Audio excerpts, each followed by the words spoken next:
Hey everybody, welcome back to the channel. If this is your first time watching, my name is Hannah. So as some of you know, or maybe do not know, I am a convert to Islam or a revert to Islam. I've been getting a lot of questions about why I converted, when I converted, and just general questions around that experience. So I thought today I would make a video talking about my story and how I came to Islam and converted. So as I sat down to make this video, I realized that I have never actually told this story before.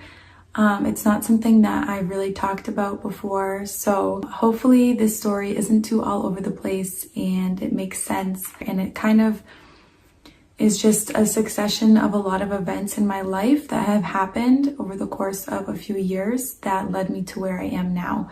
So I'm kind of just going to try to go through that. I just wanted to make it clear that in this video, I'm definitely not trying to bash any other religions or faiths or be negative about them. This is solely just my experience and kind of what happened with me. So of course, I'm not trying to put down anyone else's way of life or religion. I have a lot of respect for people of all faiths. So let's get into the video. So to start, for my background, I grew up in the US and my parents raised us Catholic, and they were pretty religious and strict with us growing up on the faith. So being Catholic was a big part of my identity and my upbringing. So, you know, we would go to church every Sunday. We would pray the rosary as a family all the time. We would be praying before dinner, before school in the morning. It was pretty central to my childhood, especially growing up. My sisters went to Catholic school, but I did not, so I never had that experience. But regardless, it was still pretty influential in my upbringing. So as a child, I always believed in God. I always believed that there was like a higher power, and I would pray to God and have a relationship with him. But as I got older, things kind of started to change. And I feel like with a lot of people, that's kind of what happens. I kind of had a lot of doubts about the faith, about Catholicism in general. So as I got older, I definitely started to struggle with the teachings of Catholicism and the Bible. There were a lot of things that just didn't make sense to me, and when I would ask questions, I never really got an answer. I would just get like, oh, you know, that's just how it is, or that's just kind of, you just have to believe. And I didn't really buy that. I didn't like just having to believe in something blindly without fully understanding it or believing it. And I always viewed God as kind of like scary. Like there was always a fear. And I think there should be like a healthy fear of God, of course. I think Catholicism kind of teaches like, if you don't do this, you're going to hell. Do this or you're going to hell, or you're never going to be forgiven. So that was something that I struggled with. I always had like a fear of God rather than viewing God as the most loving, the most forgiving, the most merciful, like I should have. I also struggled with the fact that the Bible had been changed a lot, and a lot of the stories in there just didn't make sense to me. So there was just an accumulation of things that just I didn't believe in, and I couldn't just accept the fact that I needed to believe in them blindly without having any proof.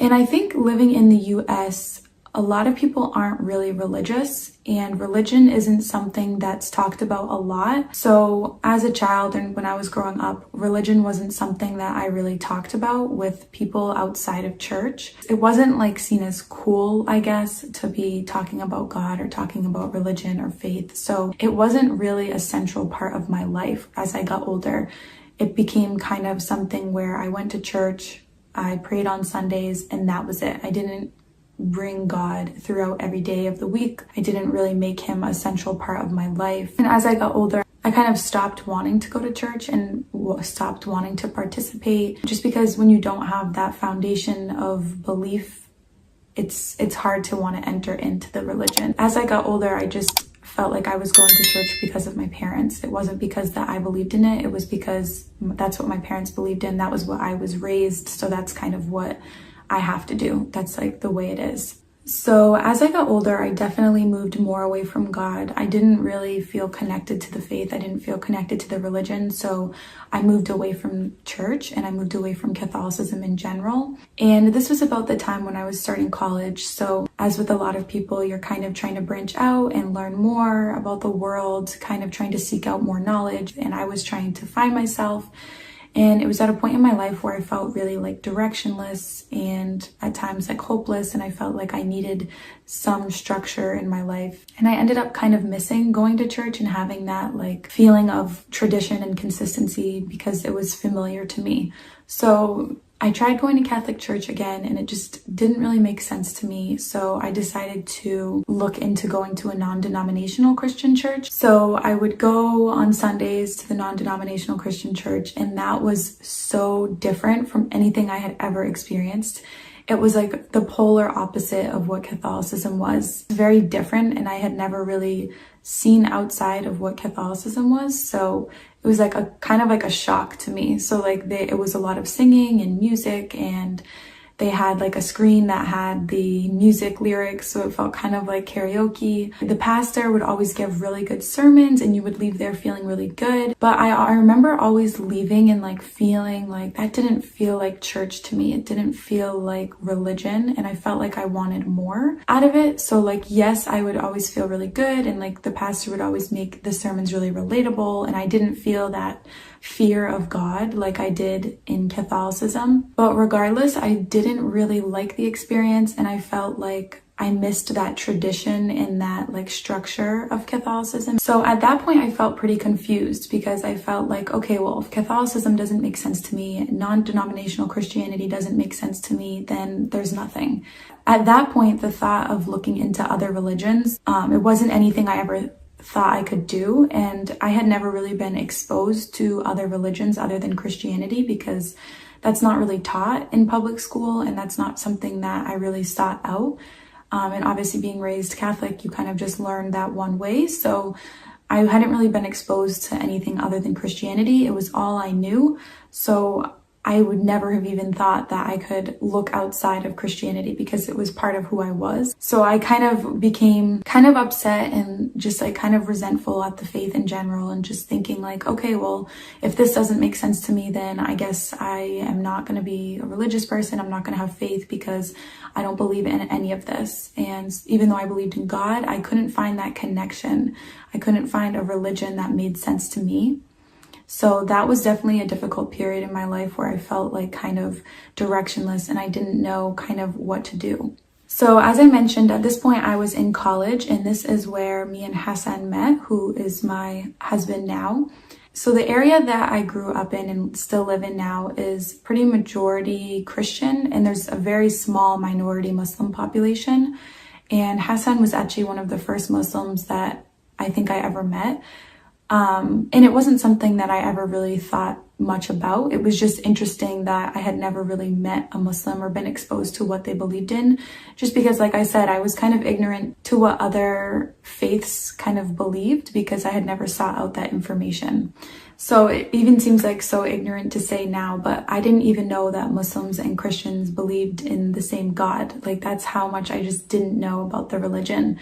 So it was interesting as I got to know him more and got to know more about his religion. Like, I had a lot of questions and I was really curious about it, but obviously at that point I had never considered the fact that I could be Muslim. And of course in the media, the way that Muslims are portrayed and the way the Middle East is portrayed, there's just so many stereotypes. So I didn't know other than kind of what the media had told me.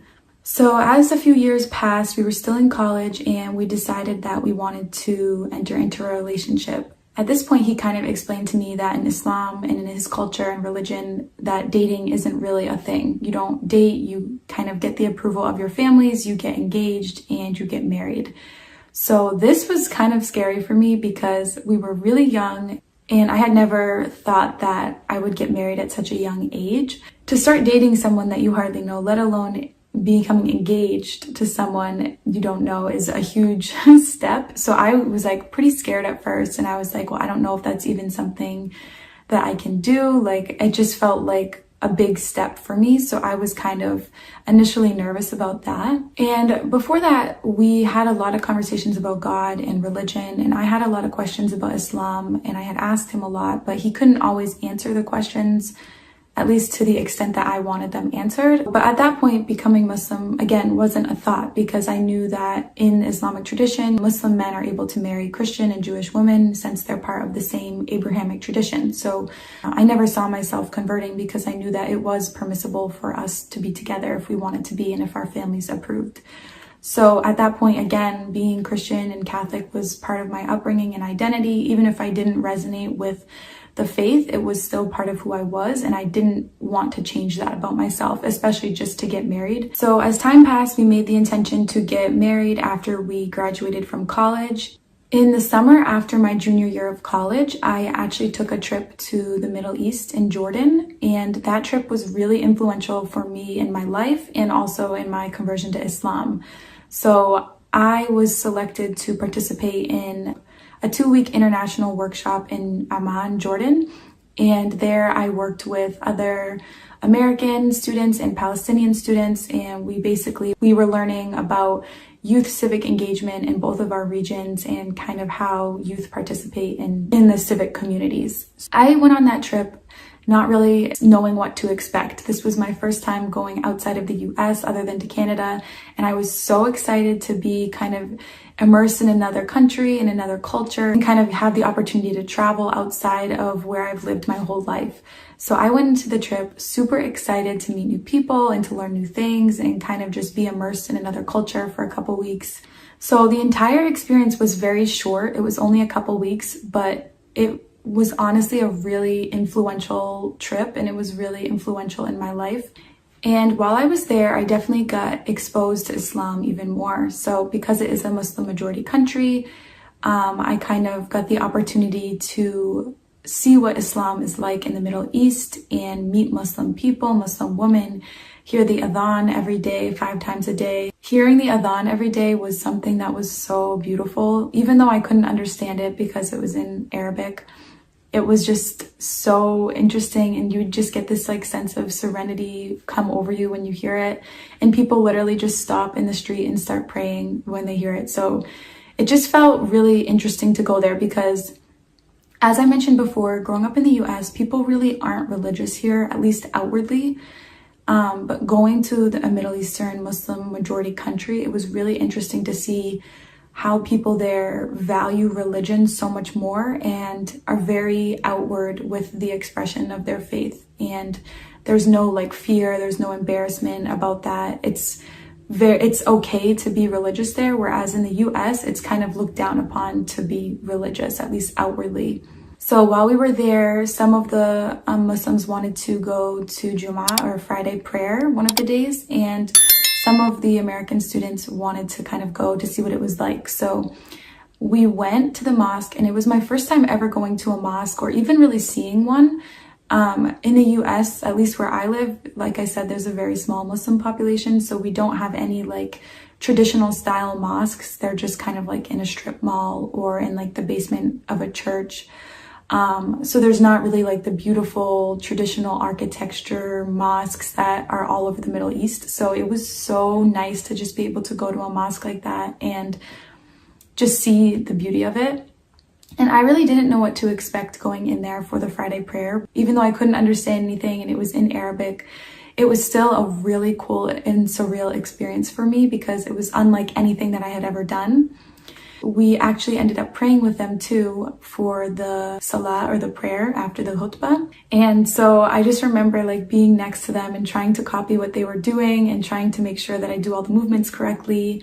And again, even though I didn't know what any of the recitations meant, it was just beautiful. It felt like such a surreal experience for me. And especially being in sujood, or prostration, that was kind of when I just felt a feeling of like peace and serenity come over me. And I realized like, oh my gosh, like I felt so connected to God in that moment, more than I had ever felt before. And especially at a time in my life where I felt like I didn't belong to any religion or any faith, I felt like a feeling of peace wash over me. I felt like I was doing the right thing. And just the physicality of the prayer was really beautiful to me, and how in Islam in general, you really physically prostrate towards God when you pray. It's unlike anything I had been used to, because as a Christian or a Catholic, I was just kind of used to praying, you know, sitting down or at the dinner table. It didn't really have any physicality to it. So after I got back from Jordan, I got a copy of the Quran and I wanted to read it. But at this point, I was still kind of in denial, even though I had that experience in the mosque and I was able to learn more about the faith directly from people in that country. I was still kind of hesitant, and I was like, no, there's no way I can convert to Islam. Like, I read the Quran almost trying to like prove to myself that I couldn't be Muslim and that this wasn't a faith that I wanted to adhere to.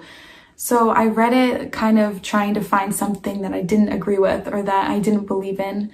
But as I read it, I realized like I had a hard time finding something that I didn't like or that I didn't believe in, which was definitely interesting to me because I really didn't think that I could be Muslim at this point, and it just wasn't even a thought. So I would just read the Quran, try to learn more, and just try to see like the core of the beliefs and from the direct source, because all I had learned before was just kind of word of mouth and in conversations I had with Hassan or with the Muslims in Jordan. So I hadn't really taken the time to sit down with the Quran and read the word of God directly. So that was definitely an interesting experience for me.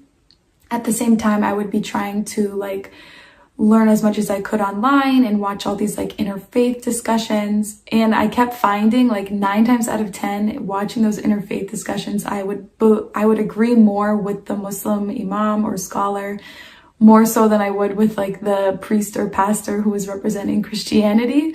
During this whole process of trying to learn more, I didn't really tell anybody other than Hassan, because religion isn't really something that I talked about with the people in my life. Even my family, like they had known that I had moved away from Christianity, and I wasn't like a religious person, you know what I mean? So it wasn't something that I usually talked about with my family or friends.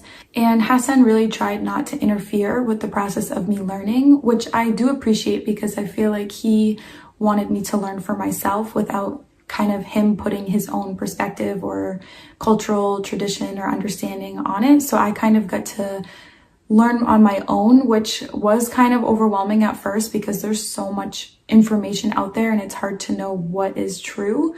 But I did feel like I was able to have my own personal experience with learning about the religion rather than kind of learning through someone else. So at this point in my life, even though I wasn't saying that I was Muslim and I still was in denial about the fact that I believed in a lot of the teachings, I was trying to make a lot of transitions in my life. Something that I really liked about Jordan was the fact that everyone dressed really modestly there.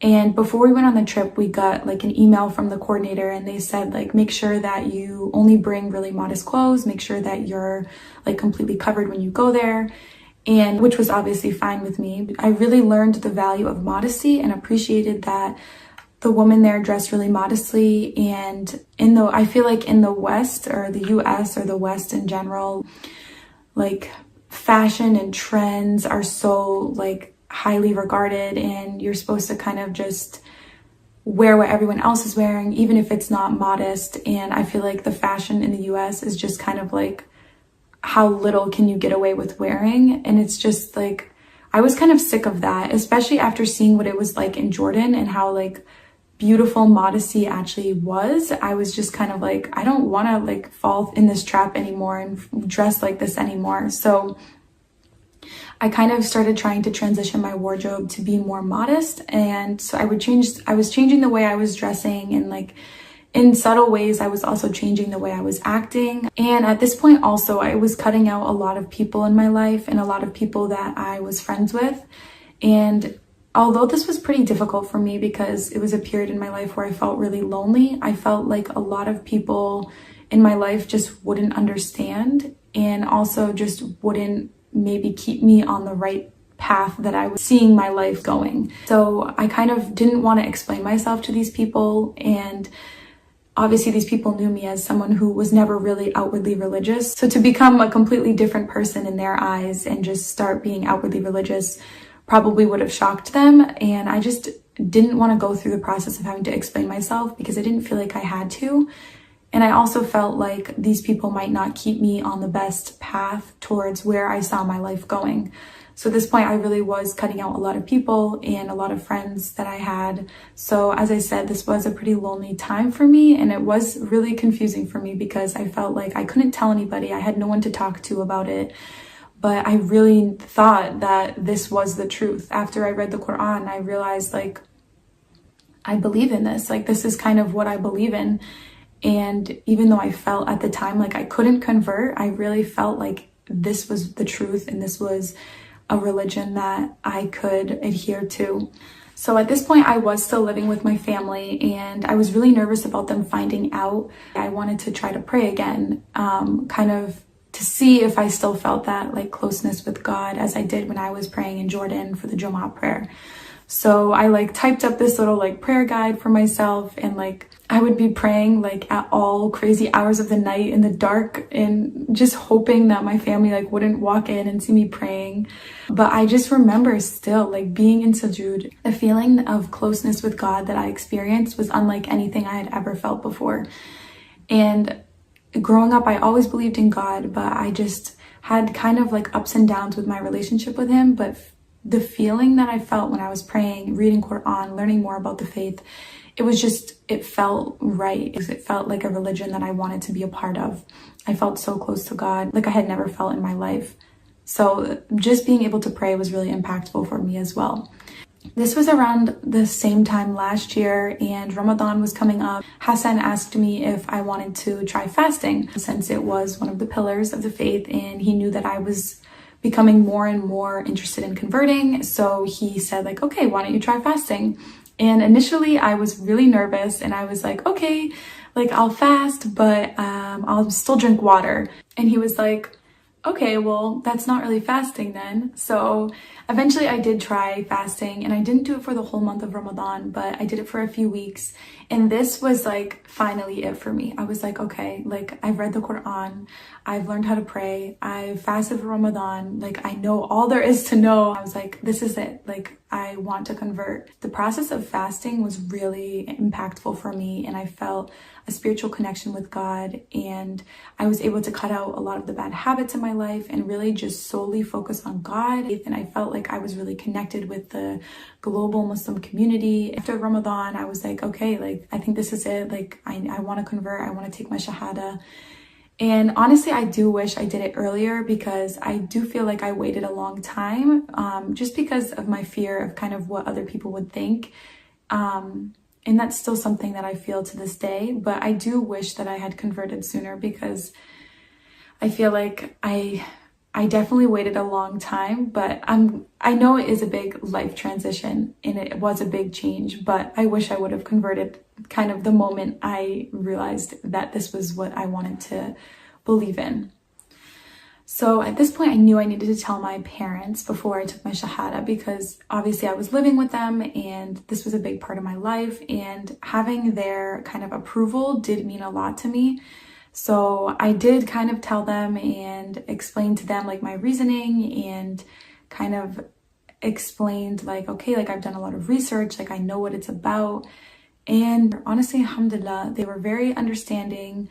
They did have a lot of questions for me, and they wanted to make sure that it wasn't like pressure from Hassan or anything like that that was leading me to convert. And I kind of just assured them that no, this was my own decision that I came to on my own. And alhamdulillah, they were very supportive, and that honestly is something I'm so grateful for because I know a lot of Muslim reverts or converts don't have that family support, and I know that can be really, really hard. So that is something that meant a lot to me in my process. It was kind of like a sigh of relief, like a weight off my shoulders to know like, okay, even though I don't have like support from my friends or extended family, like I have it from my parents, and that's kind of what mattered to me. So at this point, I was kind of trying to find a masjid to do my Shahada at, and I was really nervous because I didn't want to do it in front of a group of people. And I know like a lot of masjids really want to kind of not like put new converts like on display, but they really are like proud and really want them to do it like in front of everybody after like a Jummah prayer. And that was not what I wanted at all. I wanted to do something like really private and just like have me and the imam and maybe a few other people, because I'm like really shy and didn't really feel secure yet in converting. So be in front of that many people just felt really like intimidating. So I had to reach out to like 5 different mosques in the vicinity of where I live. Finally, I found a mosque that would kind of just have like a private meeting with the imam and a few other people. So it was really nice. It was really like emotional for me because I did feel like, not like a new person, but I felt like it was kind of like I was finally entering into the next chapter of my life. And it was like official now that, yes, I've been believing in these and practicing the faith for a few months now, but now it was like official. Like I was officially a Muslim. And I remember the imam like gave me a copy of the Quran and like talked to me about learning how to pray and reading the Quran. He was just kind of emphasizing like, you know, take it slow, like day by day. And at that point I was like, I already know how to pray and I've already read the Quran. But so it has been a transition like anything, but this is a huge life change. And as the imam said, it's really something that's kind of come gradually, and I've been able to kind of incorporate different changes in my life gradually and slowly without changing overnight, because obviously that's not possible. And I'm still learning every day, learning more about the religion. There's so much to learn. It's probably going to be a lifelong process.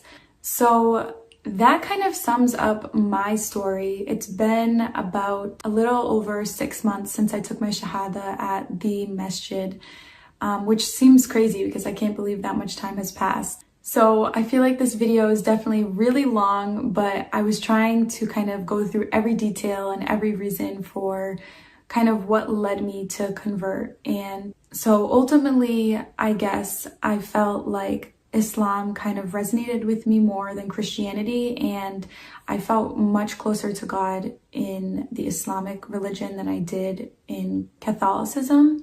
And though I always believed in God growing up and I always had a foundation of faith, I never really felt part of a community and I never really felt connected with Catholicism. So to find Islam and to really find a community that I feel a part of and that I can resonate with really has been amazing for me. And I do feel like I have changed a lot since converting to Islam. I do feel like not a new person per se, but I do feel like completely different than the person I was before. And I feel like as a Muslim, I'm constantly trying to better myself. And obviously I'm not perfect, but every day I'm just trying to kind of work on myself and get better as a Muslim and as a person. And I feel like in Islam, just knowing that there's so much more than just this life in this dunya has really helped me as well. I used to really stress a lot about my future and about the world and all of these like worldly things, but I feel like since converting, honestly, alhamdulillah, I feel such a sense of peace and weight lifted off my shoulder, because I know that God truly is the best of planners and there's so much more to this life, and I have like the hereafter to look forward to, and I'm always just kind of looking forward towards that. So I try not to get caught up in the day-to-day struggles or challenges as much as I used to. And honestly, the feeling of peace that I have now is just so much more than what I had before. And I do feel like converting to Islam was honestly one of the best decisions I've ever made. And honestly, alhamdulillah for that. So I'm hoping that this video wasn't too long. I hope that it was able to answer your questions and kind of clear up any curiosity that any of you had about why I converted to Islam and the reasons behind that. My beloved brothers and sisters, Dawah to non-Muslims should always begin with kindness and respect. When you treat people gently, smile at them and show them good manners, they feel comfortable around you. This beautiful character often speaks louder than words and reflects the true teachings of Islam. Be patient and humble when you talk about Islam. Do not argue or look down on others for believing differently. Allah guides hearts, not us. Our duty is to share the message calmly and with wisdom, leaving the result to Allah. Sometimes dawah is done without speaking at all. Being honest, helping others, keeping promises, and showing mercy can make people curious about your faith. Many people are drawn to Islam when they see Muslims living with sincerity and good character. If someone accepts Islam because of your kindness, the reward from Allah is great. And even if they don't, Allah still rewards you your effort and intention. So be gentle, be sincere, and trust Allah. Every good deed is never wasted with Him.